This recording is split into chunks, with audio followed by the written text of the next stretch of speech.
starts now. On tonight's episode, it's a teen takeover. It's Decision Day. Top Teens of America presents Decision Day announcements for the class of 2024. Scholarship resources with Marilyn Gilbert Mitchell of MGM College Resources. HBCU spotlights and tips on the HBCU experience from parents and alums featuring Lady Michelle Davis and Lady Melanie Power Burns. And now with the Lit Diamond Report, it's Teen Madison and Teen Kiara.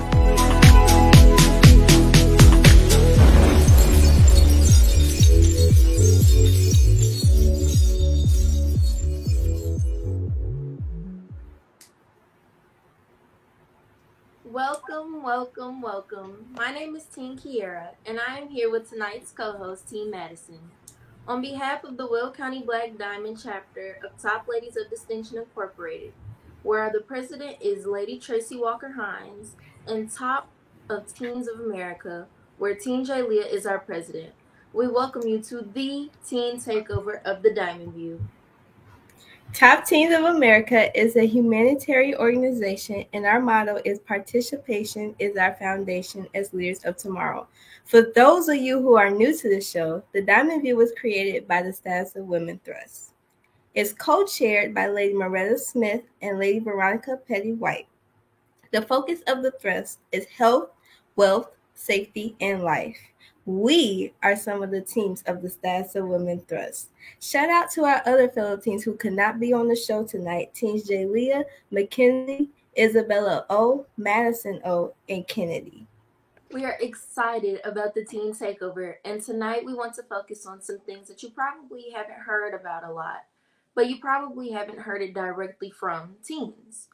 We're talking about Decision Day. This show is for parents and teens, and we'll talk about scholarships and spotlights from HBCUs and ladies who are HBCU alums, and announce the class of 2024's decisions. We are excited to welcome tonight's guest, Mrs. Marilyn Gilbert Mitchell of MGM College Resources, and also HBCU parent and alum, Lady Melanie Power Burns, and HBCU parent, Lady Michelle Davis. Before we get into the show, we invite you to like the Will County Black Diamond chapter pages on both Facebook and YouTube so you can stay connected and continue to meet us on Facebook Live or YouTube for the Diamond View. After each show, we want to hear from you. Please make sure you take our survey that will be linked in the chat at the end of the episode. Make sure you take the survey and leave your email addresses. Before we jump into our Lit Diamond topic, let's start with our first HBCU alum spotlight, Lady Tasha.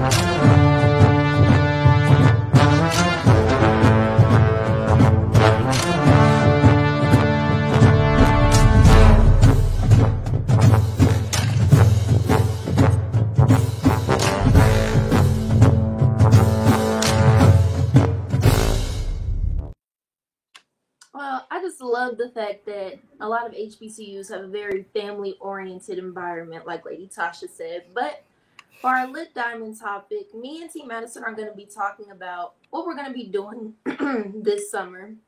For me, being a junior and transitioning into my senior year, there are a lot of things that I want to get done before I make that transition into preparing for college and essays and scholarships and all that. As you should. Mm-hmm. But first, I want to find a job.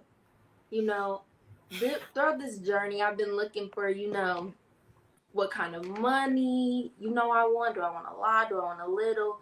Do I want to work in a very public environment? Do I want to be sort of closed off?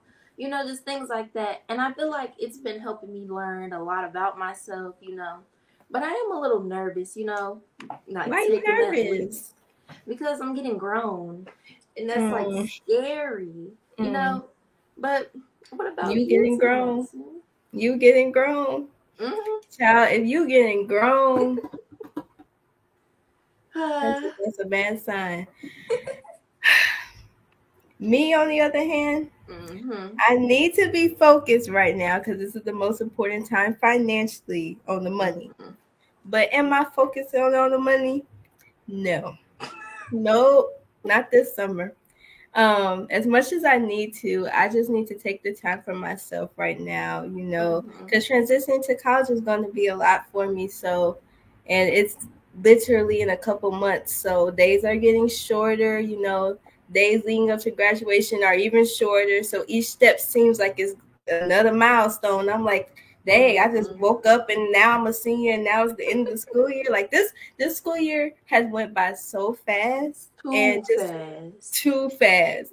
So just to think that like I'm about to go into the summer already and hang out with my friends for a couple last times before we veer off into our different schools and meet new friends and all this stuff. It's just a lot. So, I need to focus on finding a job, and I'm trying to get my mindset there. But at the end of the day, I get where you're coming from, going in from junior to senior year, but I just can't really focus on it right now.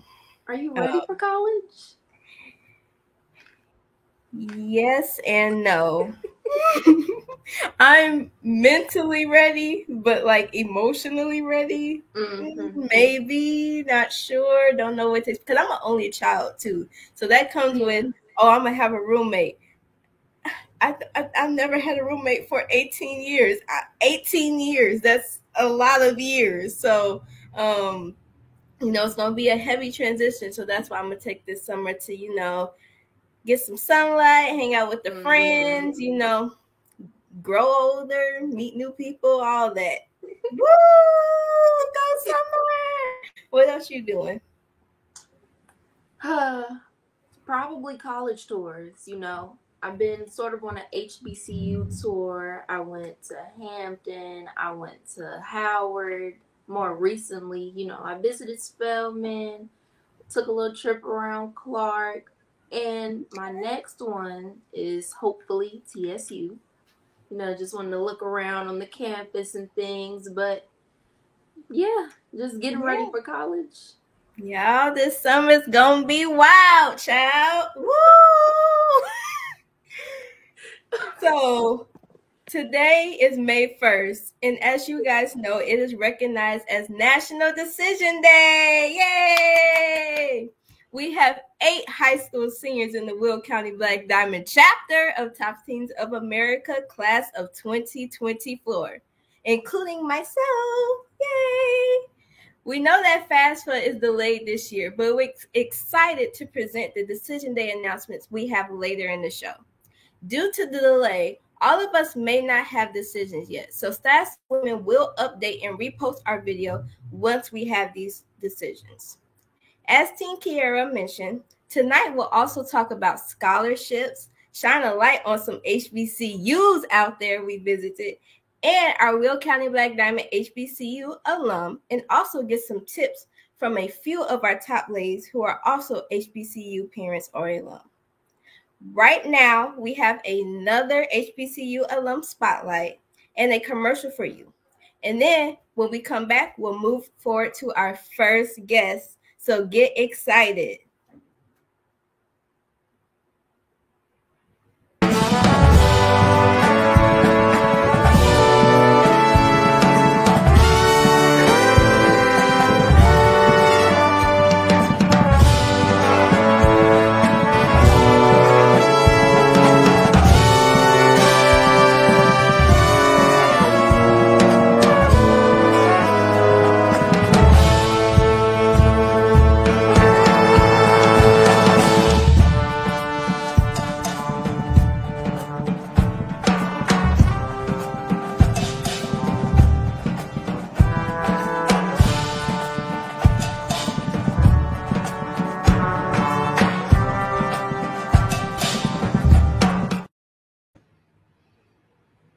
This commercial is brought to you by the Community Partnerships Thrust in partnership with Blue Cross Blue Shield of Illinois.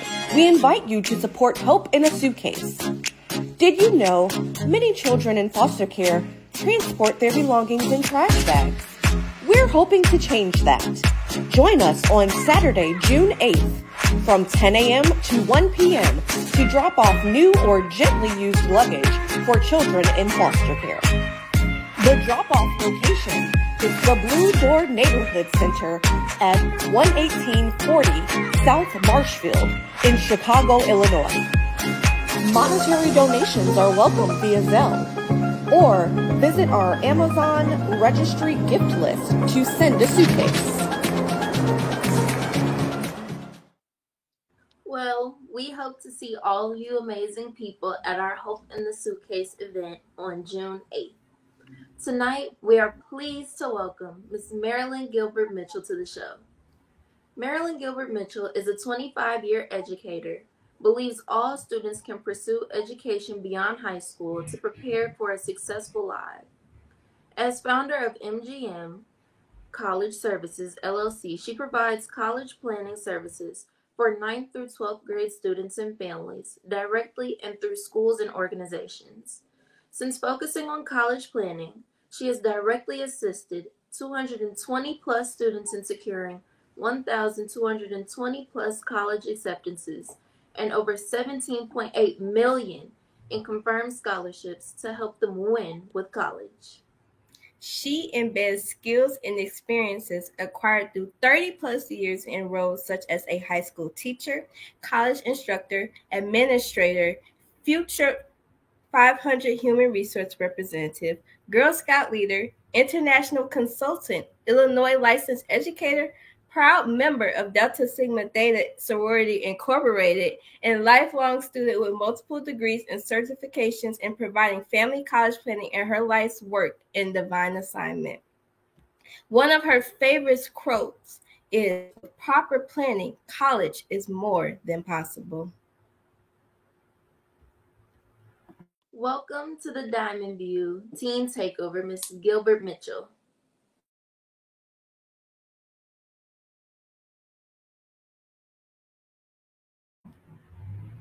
You're muted.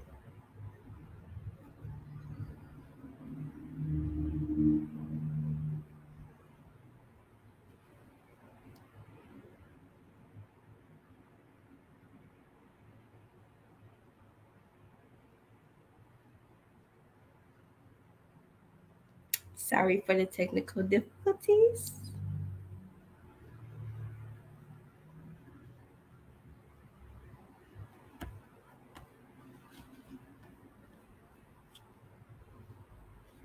Okay, so we're going to move on for a second while we're having technical difficulties and move on to our HBCU spotlight.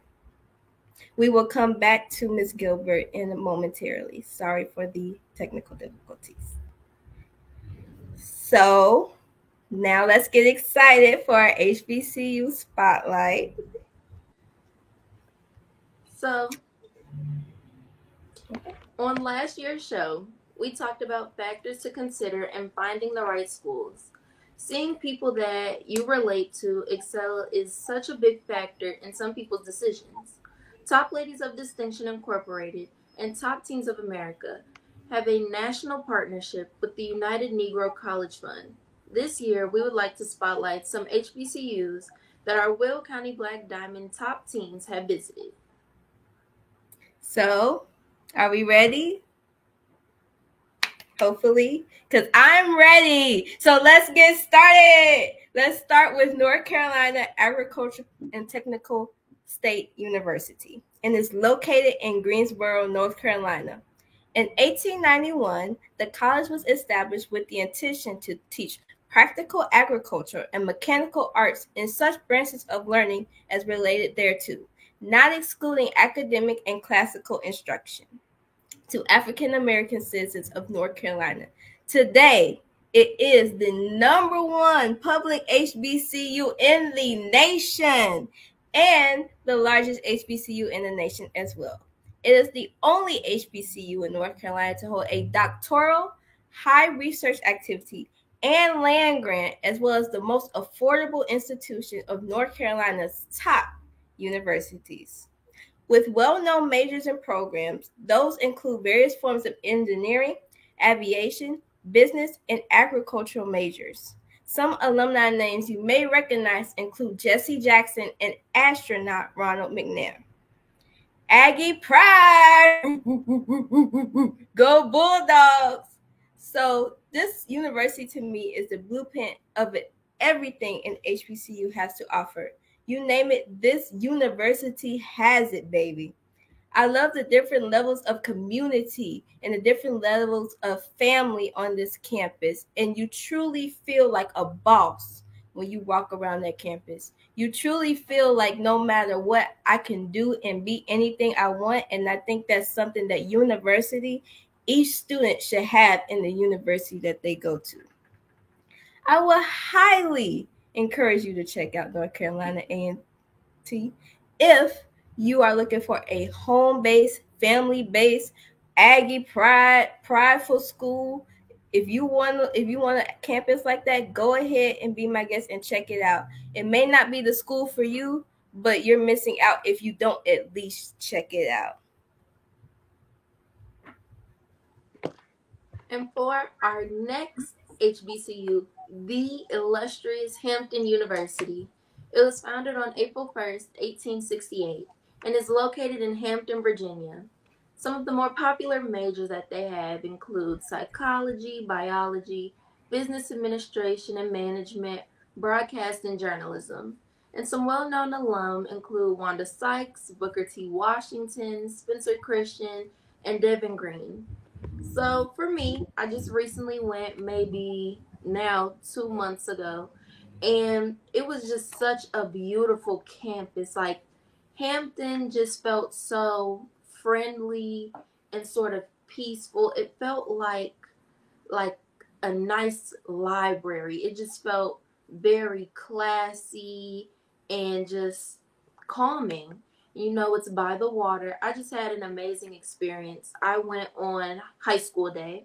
There was around like 5,000 kids there. And it was just nice to see all these kids who had the same sort of views as me and are on the same path of wanting to go to a HBCU. And it was fun just like seeing around, you know, their dorms. And I like the, you know, contrast from like new buildings and old buildings. It's very big. I'll say that.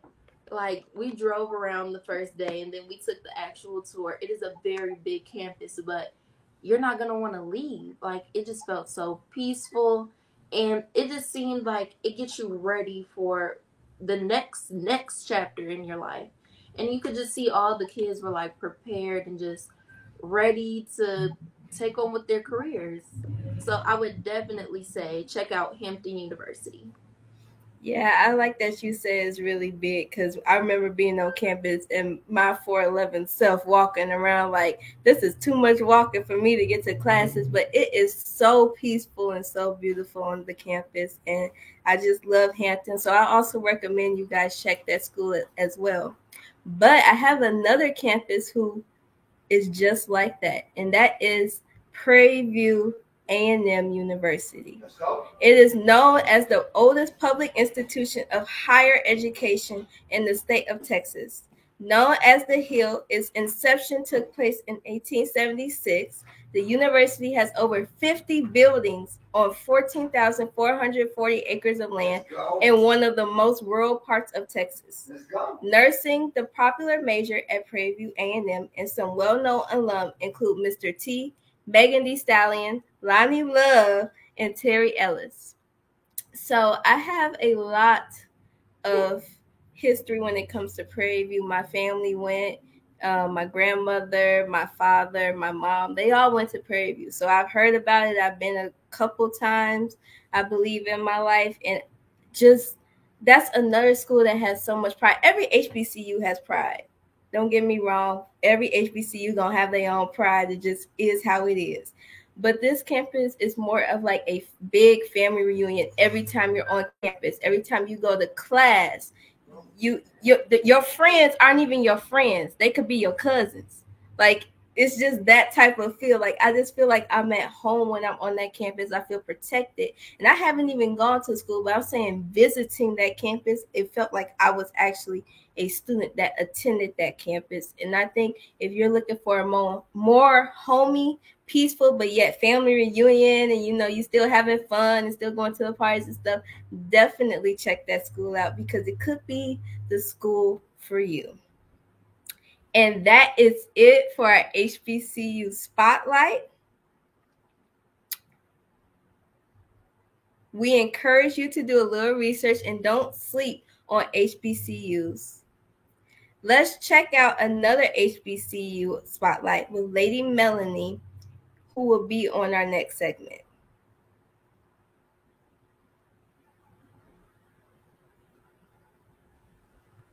But before we do that, we're going to transition back to Miss Gilbert Mitchell.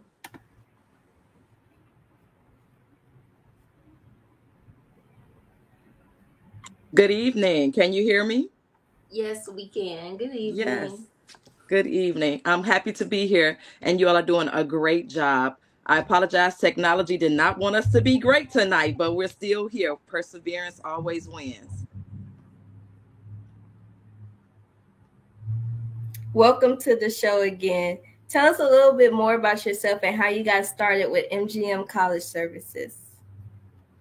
Well, initially, I started teaching on the college level, and then I was moved to high school, and I thought that was great for a little while. But then I saw students, they weren't thinking about college. They weren't sure if they wanted to go or not. And I just thought, why not? No one was telling all students that they were able to go to college. It was just some students or certain groups of students were getting those exposure and experiences. And I didn't like that. So I decided to start helping my daughter and then her friends and then my other students. And it just grew into me helping so many students. It just ignited a fire in me. So I've been doing this now for 25 years. I love it. And I love seeing how young people can have their futures expanded just by someone showing them the path and the options that are available. Thank you so much for that. We're glad to have you here again. I'm just going to give some context about myself, and then Teen Kiera will as well. My name is Teen Madison. I'm a senior right now, and currently I have a full ride scholarship. I'm hoping to help. Yes, clap for that. Thank you so much. That's big. I'm hoping to help other students gain more information about the scholarship process so that they don't have to stress about money as well. And so tonight's viewing audience is mostly students, parents, ladies, and top teens. Our top teens will be able to benefit greatly from this information because we range from 7th grade to high school seniors. Great. And like Teen Madison said, I'm Teen Kiera. I'm a junior, and I hope to be able to utilize the information for my next high school experience and leading into my college career. So can you tell us about some of the organizations you worked with? So I've worked with a variety of community, faith-based corporate institutions, such as I've worked with Scholarship Mama. I've worked with New Covenant Missionary Baptist Church, 100 Black Men of Chicago, which is my favorite college fair in the entire world. I've worked with Central Michigan University, the Ark of St. Sabina, Girl Scouts, just a lot of organizations. Any organization that works with either students or with parents, and they are serious about opening doors and access for college and career opportunities, I'm there. I heard that you said your favorite organization was 100 Black Men College Fair. I also have attended my junior and senior year. I highly recommend that college fair for my viewing audience out there. If you're juniors, even if you're seniors, I would still recommend that college fair for next year because that college fair, you get a lot of information. I got to see many colleges. I got to meet my dream college. So I just remember that whole experience. So that too, was my favorite time was that college fair, looking out for college. But I'm a senior, like I said earlier. And as I look around my graduated class, I know college isn't for everyone. What are some options students have for after high school? Well, I'll start with there are 8 post-secondary options, and you can see them on the screen. And what I found, even in my work, because I was a teacher in high school and on the college level, I've seen so many times that students don't know that it's 8 options out there or more, right? They get the select few. So part of it is expanding the definition of college to not just a 4-year institution. It's looking at 2-year colleges. It's looking at trade school, vocational schools. We need people in all fields in all type of careers, and once you change the definition and expand it, then there are so many more students that may not have thought that this was for them. So college really is education beyond high school, and that is so needed for so many of the careers that are out there. Whether you work with your hands, you work with your mind, you're creative, you're analytical, you still need education beyond high school. Thank you so much for that. I know a lot of teens will be happy to hear that because I know it'll probably feel like a weight on their shoulders if they don't want to go to a 4-year college experience. But to our next question, what options and resources are available to students to pay for college? So that is an excellent question. I think sometimes, or I know many times, scholarships is what you hear about. That's the primary thing. You hear about scholarships and you hear about loans. And there are other options that students, parents, and families can look at. Things such as the AP, not just the course, but you have to take the test and get a certain score. We have the CLEP exam, which is one exam that you can take in a specific subject. And if you get a high enough score, you get college credit. So it's not a course, it's one exam. Then we have the 529 plan, which is a way for parents and family members to allocate money and put it aside specifically for college. And they can save it until the student is of age to go to college. There are just so many options out there, dual credit, dual enrollment, that many students may not even know about, let alone take advantage of. And so my goal is to make sure the information is out there so that students and families don't have to take out massive loans, and they don't have to worry about how do I pay $120,000 or so for 4 years of college and graduate without debt. It's just so crazy to me how much money is out there and people don't even know about it. Like, I'm just finding out new things now, even this late in the game of my senior year, that I'm like, what where did this come from? It just came out of like a crazy box, like this is magic or whatever. So just thank you again for providing this information for us, because I think it's really beneficial to hear. But let me add this one more thing before you change it. And so one of the things that I always try to share whenever I'm presenting is that scholarships start as early as 5 years old. And typically I work with mostly students of color. And so I often see students are not even thinking about, or parents are not thinking about scholarships or paying for college until sophomore, definitely junior and senior year, which is definitely too late when you're trying to find money to cover the full cost of college, especially as colleges become more competitive. Yes, I totally agree with that. And I also have a question that I know a lot of people are concerned about right now, and that is talking about the whole FAFSA fiasco. Yes, very laughable. But what impact has it had on this year's college process for students from your perspective? So what I've seen, and this is very unique. So FAFSA used to start on January 1st, then it was moved to October 1st for a few years, and then last year it was moved to December, and it happened December 30th or 31st. So it has changed over the years. The reason that I laugh is because if you look at my quote, I call it the FAFSA fiasco. And who does it hurt most? It hurts most students of color, students who need the money in order to pay for their college education, who have significant economic needs, financial needs. It hurts them most. Now, how does this play out? Today being the National College Decision Day is not when all colleges have to have this deadline, but it is a national deadline that many colleges honor.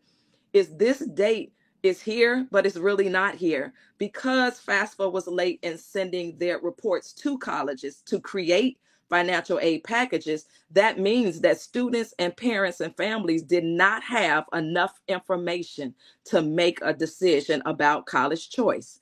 So you can't make a choice without knowing what it really costs and what money is being provided to you. So this whole FAFSA situation has delayed colleges sending out the financial aid package letters, and it also has delayed parents and families being able to make the best financial decision. So now the deadline, some schools have moved it all the way back to June.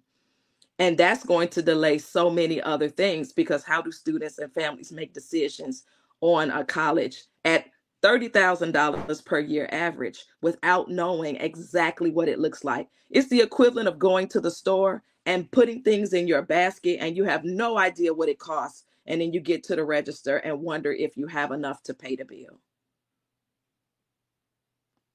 Well, thank you so much for that. I know for me, as a junior in the transition, I'll be starting as early as possible and praying that this fiasco, goes Right. away. But Hopefully. we know scholarships are a major factor in many students' decisions. So, can you share some resources where students or families can find scholarship information? And can you share some helpful information regarding scholarship criteria?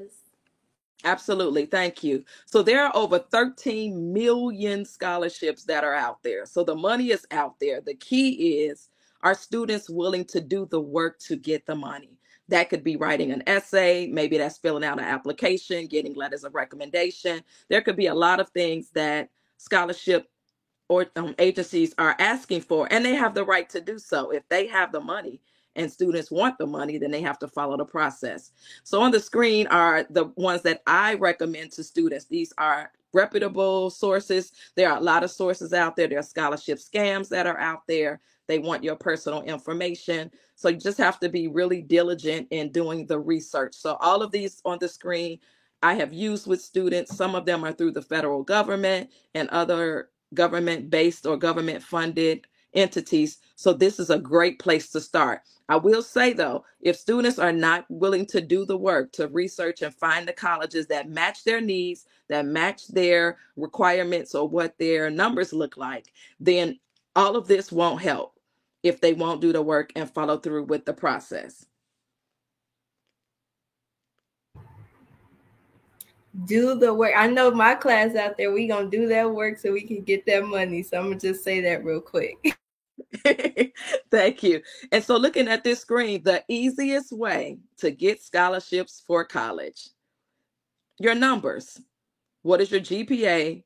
What are your test scores, whether ACT or SAT? And if you look at this example, which I have no affiliation with this institution at all, it's just as an example. If you look at this chart, it's telling you if you have this GPA and you have this ACT or SAT score, this is how much money you can get from the institution. It's very easy to make that determination. No essay, no other things involved unless you are applying for the higher scholarships. So this is by far the easiest way for students to get scholarships. So that means everything you're doing in high school to get your GPA up, to make sure that you're testing well, whether you like the test or not. There are many colleges that are still requiring the ACT or SAT. And then you can get the money that you need to at least start the process of funding your college education.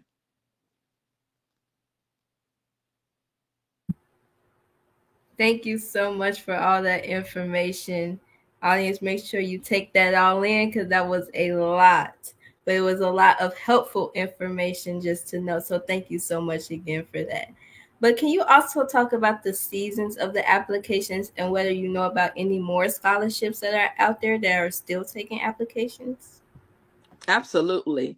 And so just like the 4 seasons in the world, there's seasons for college admission and scholarships. So example, in the spring, we're in the spring, sort of kind of, winter is over, it was warm today.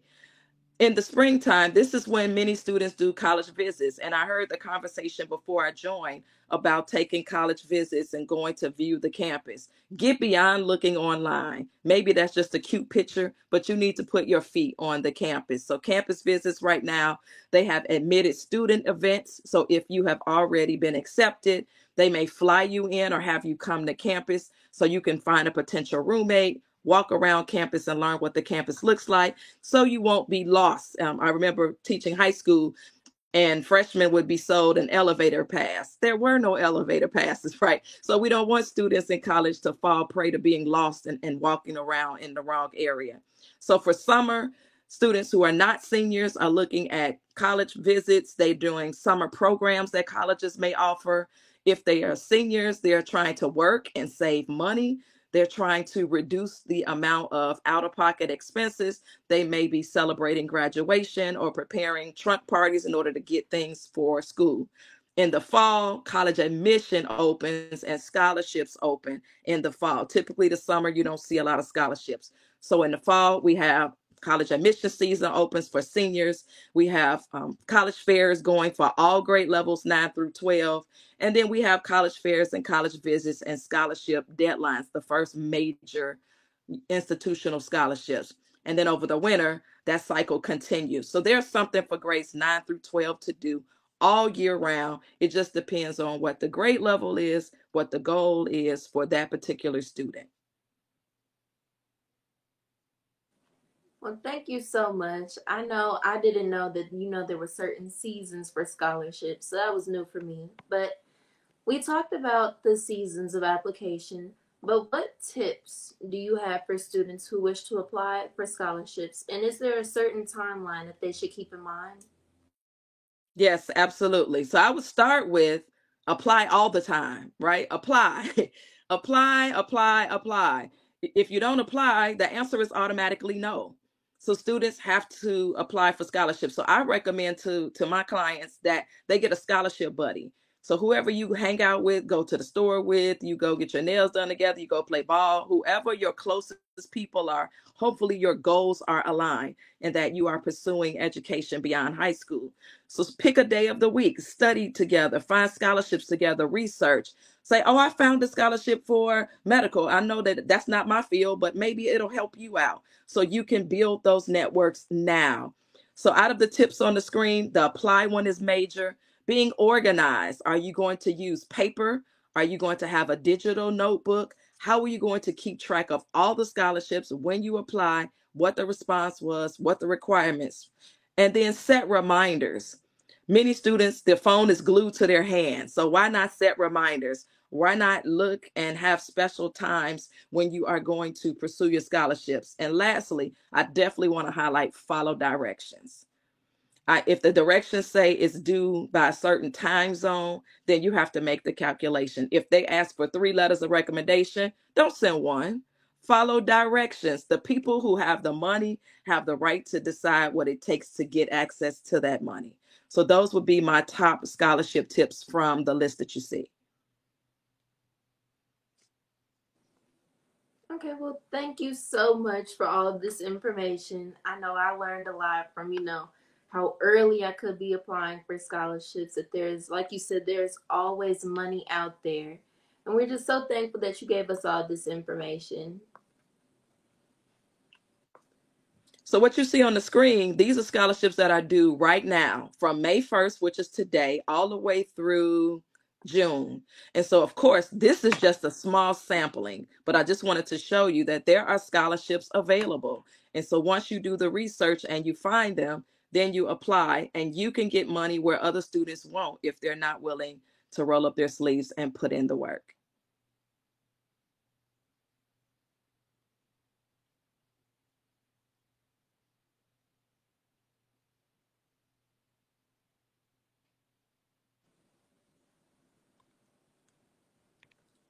So, like we said, we're very thankful that you're here to give us all this information. Thank you. I'm glad to be here.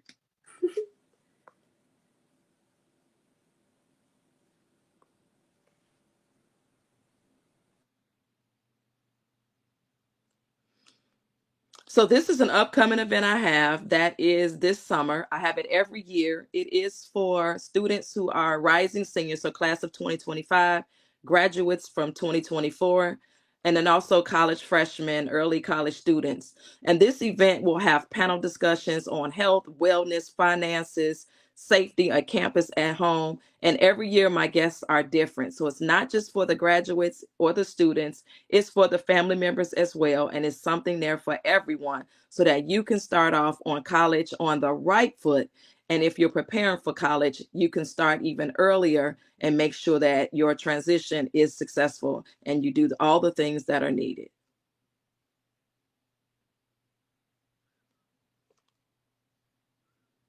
So I offer a 3-month college coaching program as well. And on the screen, it shows you the 3 pillars that I focus on is finding the right fit college, not just going where it's popular or where people tell you to go. Learning how to pay for college, that's without only focusing on loans. And you can also look outside of scholarships. And then third, we're looking at the college admission process. So making sure that students understand that the college admission process does not just start senior year, but that is when it really picks up for students.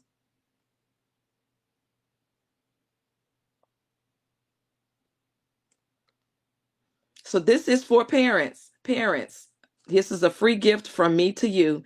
If you're wondering how to start conversations with students, if you're wondering how to approach the career conversation with students, then this is a great resource. You can use the QR code or you can look underneath the phone icon and you can get that link and have those conversations. So the earlier that you have them, the more you can set goals, you can check in, and you can help your students be successful in college, career, and life.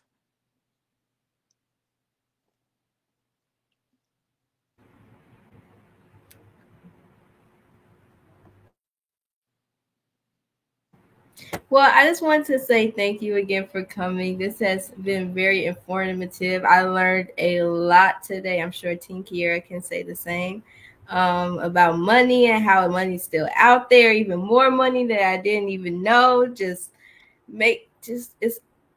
just a crazy thing to know, and you're giving us this information was very beneficial, and I know it impacted me a lot, and I will definitely take your resources that you have available and use it to my advantage, and I think everybody should. So make sure you take those surveys, leave your input so that she can have that, and also keep updated with her. Yeah. Teen Kiera, I don't know if you want to say thank you or anything. Yes, thank you so much. I know for me, in my transition coming up, I learned a lot about, keep looking for money, that it's still time. You still, even though it is later, you still have time to find the money, find the scholarships, and, just to reach out to the organizations you gave. And I took a bunch of screenshots of, the things that I need. So thank you so much. Thank you both, and congratulations on all that you're doing, and keep going forward. Thank you so much.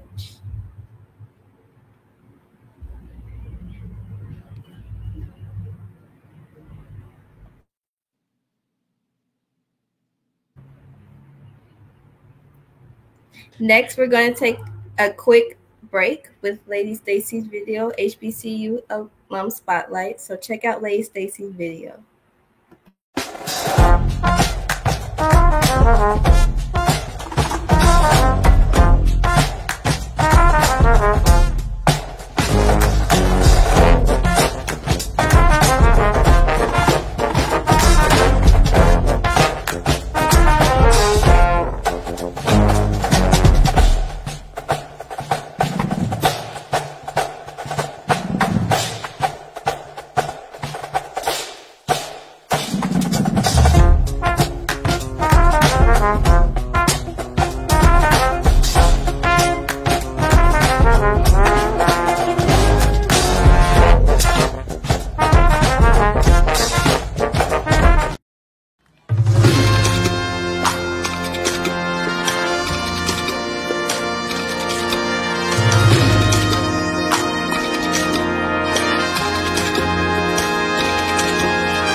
well, on to our next segment. Shout out to Lady Mel, because that's the next college I'm hoping to go tour. But we would like to welcome Lady Michelle Davis and Lady Melanie Power Burns to our show. They are both members of the Will County Black Diamond chapter of TLOD. Lady Michelle is the mother of top teen alum Braxton, who attends Alabama A&M University. Here's a great picture, and Lady Melanie is the mother of top teen alum Daryl, who graduated from Morehouse College, and she is also a graduate of Tennessee State University. Welcome to the show, ladies. Thank you. Thanks for having us. Thank you. Thank you. Thank you so much again for coming and taking this time out of your day. So tonight, we'd like you to share some tips or things for people to consider as a parent or an alum of an HBCU.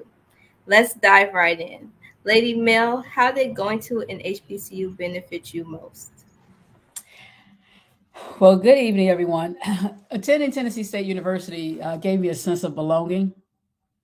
It raised my confidence level tremendously to speak in front of others and crowds, audience, no matter where I am. So that was something that was very beneficial because throughout my career, which was in a global role, I had to speak to a lot of people who may not have English wasn't their first language, or they might have had a different perception just as me as an executive. So my confidence level was definitely, I give Tennessee State and my professors there all of the credit for where my confidence level was when I entered into corporate America. I never went into corporate America with a fear that I knew less than any of my colleagues. And I couldn't, nor that I couldn't compete with any of my colleagues from a scientific level and even in a management level. That is something that I definitely give credit to Tennessee State for. They always made sure that we felt like we could compete with anyone. And that I give a lot of credit to my dean of students, really definitely emphasize that a lot. Well, thank you for that. Now, Lady Michelle, I know you have a daughter and a son. Given the testimonials you have heard about HBCUs, what are some factors to consider when selecting colleges for them? Sure. I think first of all, and good evening, everyone, you need to know your child, know what they like, where they thrive, where will they be the best at? Do they want a small university versus a large university? Do they want, certainly looking at the academics, but also look at the social aspect of it. Do they need to thrive around a lot of activity, the big schools with the big football teams or the schools with the high energy and things like that. And then also, certainly academics is first and foremost, but also look at the location of the school. Is it something where you can access or they can access a plane ride home or a 2 to 3 hour drive, something like that? So understand, and I would encourage teens as well as parents to search out opportunities for enrichment, visiting schools as you, Teen Kiera and you, Teen Madison, you guys have taken advantage of that. But I would even encourage you to take it a step further and spend some time on those campuses. Look at enrichment programs as the summer is approaching. There are a number of universities that will allow students to be on campus for a week, 2 weeks, even up to 6 weeks, where they can thrive on those campuses. And if nothing else, it'll rule out, may not like that school or hear the things that I do like about that institution. So those are some of the recommendations, certainly with having them fill out assessments to determine what career interests that they may have. I totally agree with that. I didn't even really think about that when I first started my college search journey. But now realizing, looking back, I'm like, those are all definitely factors I had to take into consideration when preparing for college. And I'm set up for my preview date of this upcoming summer. So I'm excited about that. But this next question is also for you, Lady Michelle. What are some strategies that parents can provide to their college students when they face challenges at school, specifically in HBCU? Yeah, so I would say first, allow them to, you become more of a coach to them. So you're not there day in, day out. Allow them, they may make mishaps along the way, but coach them, allow them to use their problem-solving skills. And, they may not get it right the first time, but, one of the things that both of my adult children say that I ask, what have you learned from this? So you might have made a mishap, but what have you learned from this experience, and how can you grow so that you're not making the same mistakes along the way? I would say coaching them in terms of, I think you mentioned it, Team Madison, being an only child, dealing with roommate situations. That's always key, because you're going to spend a good deal of time, in that dorm, or just the dorm life. And then also coaching them with navigating with professors. Sometimes you may have a professor where there may be some communication challenges. So make sure that you're also coaching them, giving them recommendations and tips. Overall, just communicating with them to give them recommendations on tips and things of that nature. Allow them to thrive. And as I mentioned before, if they have mishaps along the way, just be there to help direct them as needed. And then as they matriculate through, be it junior, senior year, you'll see the growth along the way. Allow them to grow. And overall, you'll see success. Thank you for that. I know the very important words that stuck out to me were communication and growth. And so for Lady Melanie, as a parent of an HBCU graduate, a Morehouse man, what advice did you give him to keep him engaged when he faced challenges at school? Well, I am actually here in New York with my Morehouse man now, and he reminded me of a note that I had given him when I left him in tears in Atlanta. So I want to read this note real quick, because it was from the mom perspective. And it says, "Dear Daryl, my hope for you is that you embrace all Morehouse has to offer in education, discipline, and manhood. I pray that you learn all of the key skills and elements to be the leader you are destined to be, and the man of God that you are anointed to be. And of course, love you, Mom." So that was from the mommy perspective. Mom perspective, sorry. So that was from that perspective, but that was, something coming from our heart to let him know that there is an expectation that I wanted him to have for himself on what he was going to get out of Morehouse, because Morehouse has such an historical, reputation. But on the other side of that, as a alum of an HBCU, I told him to always consider the challenges as character building experiences. Several HBCU administrations, get a bad rap for various reasons. And however it may be presented, look at how he could handle it on his own first by expanding his communication skills, conflict resolution, persistence, because you have to, call, or go sit outside somebody's office sometimes, and even his negotiation skills. It may be frustrating. As I told him, it can be frustrating. We had that experience when we were registering him in his freshman year, but it also can prepare him for his future and his career. And lastly, take advantage of the various programs that the school had to offer outside of the Morehouse campus. They have the potential to expand his network, as well as giving different perspectives in certain areas. And I would say, because his last 2 years was during COVID, and networking was essential. And I don't know I think he understands that now, but I see it as being his number one benefit of leaving Morehouse. When he left Morehouse, his network of businessmen and women in his career right now, it amazes me every time. These gentlemen, there was actually a class that Shaquille O'Neal had, who introduced them to a lot of businessmen in various areas. And these men have stuck with these young men, these Morehouse men, since they've graduated, and have placed them in rooms that they needed to be in, where they were able to interview and get jobs. And even now, he's into another program where someone else had recommended him to, even to expand his career even further. So the whole networking, I can't say enough about it. I mean, often the time I joke with him, that was what my tuition actually paid for, but it was something that I'm happy he took advantage of that, especially during COVID, because he was able to pivot and understand that he couldn't always make those relationships with his peers, but he was able to utilize the people that he was meeting within the career that he wanted to go into, which is commercial real estate. I'm a big crybaby, so when you read that letter, I did kind of shed a little tear a little bit. So I can imagine how your son felt when he received that letter.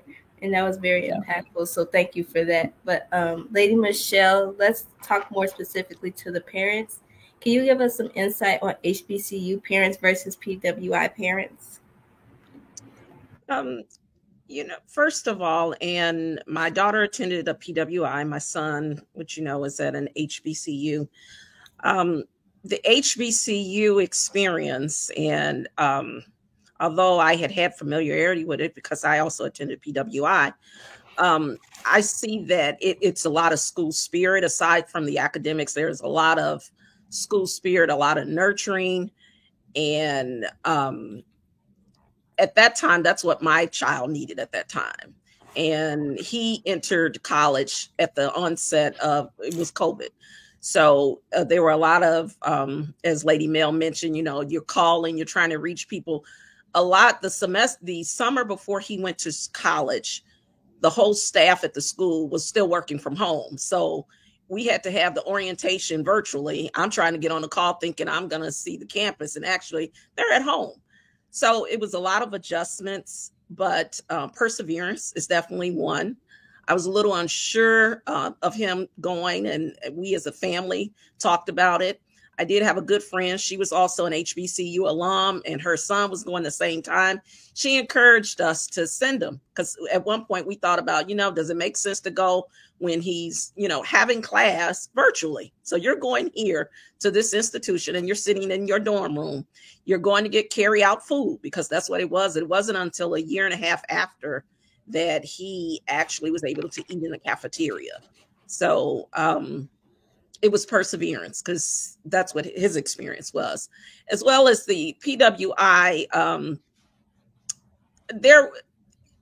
They're more of you have to figure it out yourself. So my daughter in her scenario, where she had to do everything on her own because they didn't allow the parents. Whereas my more recent experience with the HBCU with my son, with his consent, I am able to have some discussions with some of the financial individuals.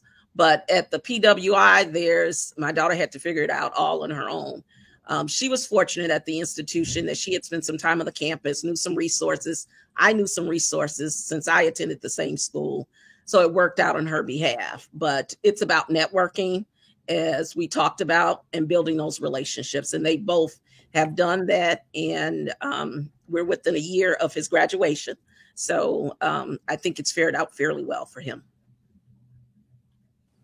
Well, thank you so much. I think it's very good to, have both perspectives of a PWI and an HBCU. But our last question is for Lady Melanie. The last question is for you. As an HBCU alum, in comparison to the people you have worked with that attended a PWI, how would you measure your education once you were able to put what you learned in the sciences to practice?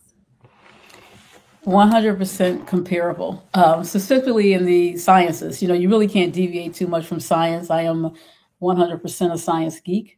You just simply can't deviate from it. The information that was presented during classes and even our labs was retainable for me because it was presented in a way, I think Lady Michelle touched on it, where I believe that each professor understood where we were academically and was able to present it to the number one person in our class to someone who might not have been number one in their class. So it was definitely all the information that I received was retainable. Now, in my position, when I started my career, I was a chemist, and it amazed me on how much I knew.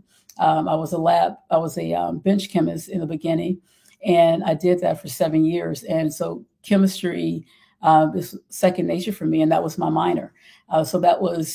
I always felt confident in any thing that I presented or any calculation or formula that I had to prepare. So that was something that I can definitely say it was comparable, because you really can't make organic or inorganic chemistry fun. If you've had it, you know that, unless you're deep into it like I have been most of my life. But it's something that you take it in, it's black and white. So I never, goes back to that confidence thing. I never felt that my colleagues knew more than I did. I just never felt that way.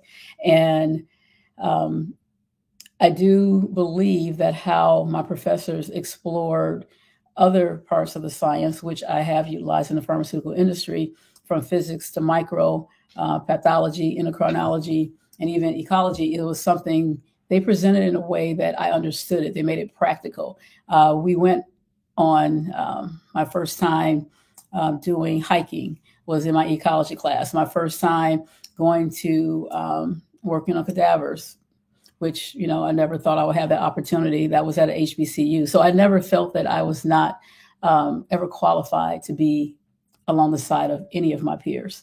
And I think that level of confidence, that knowledge, again, I contributed all to my professors and our dean of students, who always just made sure that we felt supported. So that's something that I definitely took in. And when we hired in other graduates from HBCUs, I always made sure they understood that they belonged and that their education was definitely comparable. And I think that helped many of them feel confident to speak up when they needed to speak up in different settings.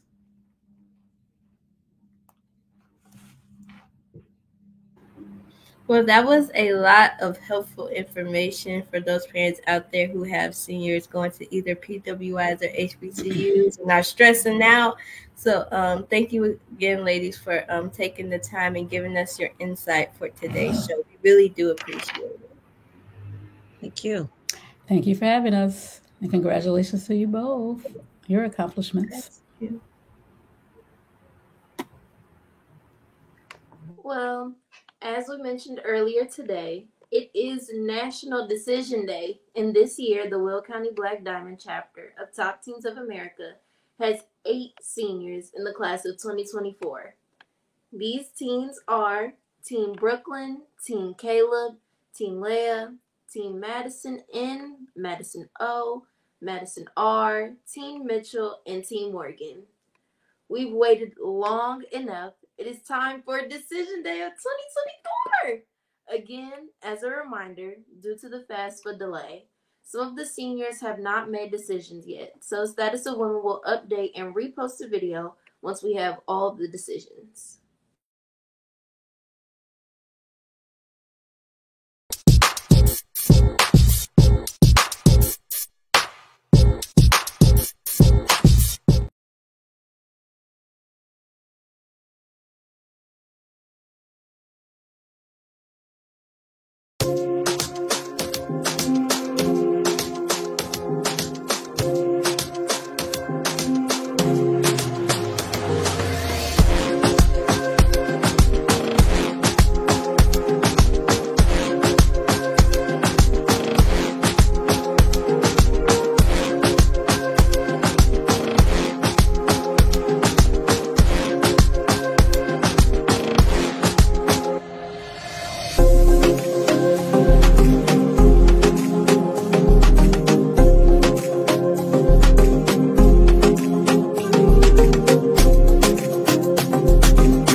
Well, I know for me, it was a little emotional.